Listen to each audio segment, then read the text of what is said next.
એશિયાના મોટામાં મોટી ડેરી બનાસ ડેરીનું જાહેરનામું પડતા ફોર્મ ભરાવાનું ચાલુ. બનાસ ડેરીની ચૂંટણી જાહેર થતાની સાથે સહકારી રાજકારણમાં ગરમાવો જોવા મળ્યો છે.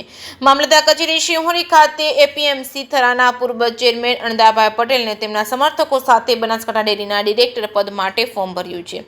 ભાજપ પેનલમાંથી બાબુભાઈ ચૌધરી ખસાનું નામ ચર્ચામાં છે. અણદાભાઈ પટેલે ફોર્મ ભરત રાજકારણ ગરમાયું હતું. થરા એપીએમસીની ચૂંટણીની જેમ બનાસ ડેરીની ચૂંટણીમાં પણ થશે કે કેમ?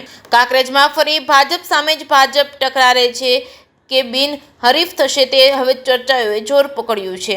જેકે સિંહ ગુજરાતી સાથે જહીરસિંહ વાઘેલા, કાંકરેજ. આજે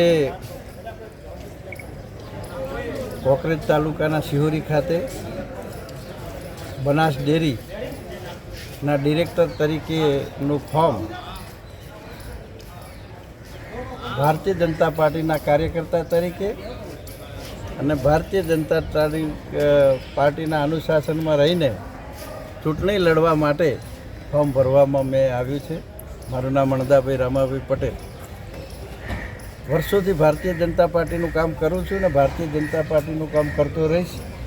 આવનારી ઘણા વર્ષોથી હું બનાસ ડેરીના ડિરેક્ટર તરીકે કામ કરું છું. આ તાલુકાની અંદર પશુપાલકો માટે, આ વિસ્તારના પશુપાલકો માટે જે જરૂર પડી એ બધું કામ મેં કરવા માટેનો પ્રયત્ન કર્યો જ છે.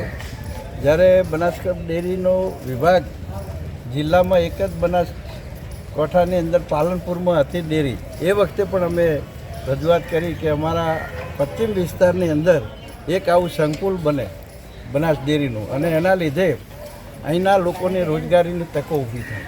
એના માટે વર્ષોથી લડાઈ લડીને આપણે સણાદર ખાતે ડેરી પ્લાન્ટ મોટો નાખ્યો. તો એના લીધે કેટલાય લોકોને રોજગારીની તકો ઊભી થઈ છે. ટ્રક માલિકો હોય એમને રોજગારીની તકો ઊભી થઈ છે. એની અંદર કેન ભરાવા હેલ્પરો જોતા હોય તો એની થઈ છે. રોજમદારોનું કામ ચાલે છે. આ રીતે અનેક પ્રકારે આ રોજગારીની તકો ઊભો કરવાનો પ્રયત્ન કર્યો છે. તો એ રીતે હું કામ કરતો રહીશ. ભારતીય જનતા પાર્ટીના કાર્યકર્તા તરીકે કામ કરું છું અને કરતો રહીશ.